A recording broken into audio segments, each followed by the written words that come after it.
Hi everyone, I'm here in the Acton Homeless Concern. I'm here with Ian, one of the centre's managers. Can you tell us a little bit about the centre? What is the centre all about? What does the centre do?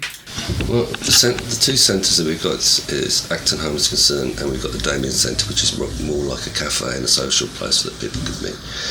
In EMMAUS House, we have services going on. For example, today we've got benefits. There's a gentleman doing benefits for people and things, and we also have men's clothing today. So we have different services, and some of these services we have women and children's group. We have a solicitor come in, helping with housing problems. We have a chiropodist come in, helping with feet. We refer to doctors and dentists, our own doctors and dentists and opticians that comes in once a month too. So there's various things going on each day, each week. And what time do you open? What time do you close? This centre opens at 11:45 each day and will shut at 10 to 2. The Damien Centre opens at 9 o'clock for breakfast and shuts at 11:45 and reopens at 2 o'clock for supper. So we do 3 meals a day basically for people. Okay, and if I say what kind of people come here, obviously the people are homeless, but I mean, how do they get to be homeless? What is their stories and what's their backgrounds and how did they come to be here? They don't have to be homeless to come here. Anybody can use the centre. We rather deal with need, and needs very wide subject, So we work with people that can't read and write that will just come here to get a letter written. We come here with people with very poor life skills, can't manage, so we're helping them. But we also work with homeless people. Homeless people can be homeless because of various reasons. A lot to do with mental health, a lot to do with drug and alcohol, but there's also other reasons why people become homeless. I mean, people forget bereavement's a big one for me. A lot of bereavement goes on. So, for example, a gentleman has an elderly mother and father, and has lived with them. They die. The mother and father looked after them all their life. They have no skills to carry on, and so they often become their rent, they don't pay it and they don't understand, and so this is the sort of people that we get. We get a lot of ex-travellers that are now living in houses. Their life skills are very poor in senses, and some of them didn't go to schools and they can't read and write and things like that. And then we get homeless people from all. I mean, I've had doctors here that's been homeless. I've had a doctor in here that's been homeless. I've had quite a famous musician that's been homeless and unfortunately died a month ago, but we looked after him for 6 months before we got reunited with his family. But he was a very talented man and went all over the world. So, and then you get people that have had bad upbringings, family problems, you get a lot of that too. So there's various reasons why people become homeless, and we always say once you start falling down the embankment, it's hard to grab onto. Yeah. So what would you say, what are the things that your charity needs, and what is it that people could do and help with? Obviously money is one thing, but I'm sure there is other things. So we take pride in our volunteers. They're fantastic. Without the volunteers, we wouldn't be able to run the charities. We have at the moment, I think, 60 volunteers working for us. Wow. Some 2 hours a week, some 35 hours a week, depending on what they want to give.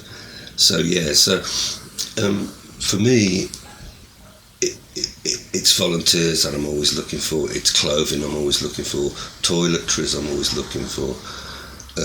And things like soap, washing up powder, sugar, anything that you can give to us that's in date, because obviously we wouldn't give anybody something that was out of date. No, of course not. So basically anything you can give like that.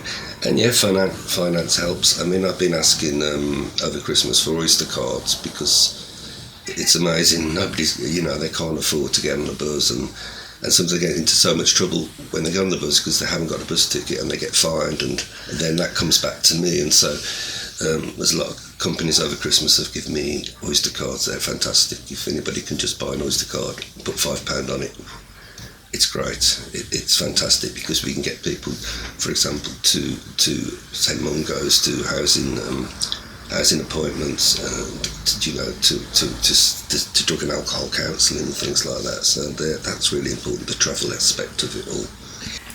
And so was that just for Christmas, or is that in general, you Oyster cards? No, I just started at Christmas. Basically, why I started it was because they go to Crisis at Christmas, and this year they weren't offering transport from here, so I was getting Oyster cards to get to the point where they could get transport. So that's the reason why I started it. But do you know what? They're always asking me for Oyster cards, so it would be a great thing to have on my top 10 list, along with the sugar, along with the coffee, along with the tea. We have a top 10 list downstairs. So in terms of finding them somewhere to stay, finding them somewhere to sleep, maybe there is not one solution, but is there something that you could say? So at the moment the church shelters are open in Ealing, and they take up to 15 people, which is fantastic, and they come in and interview the people. I just do the referral form. Then I refer people to social service at Percival House. I refer people sometimes if they've got cases, and also I work with St Mungo's and Street Link, the two major ones that help out. But there are so many people that are homeless, and so many people need help in it, and there's not enough people dealing with it ably to do so, because they need to put more employment into helping the homeless. We'd get somewhere, I think. So the difficulty is to not necessarily only to find them the housing, but to actually to bring them through the structure and through the paperwork and everything, right? Just for example, I've been working here 11 years, yeah. I know people who've been homeless for 11 years.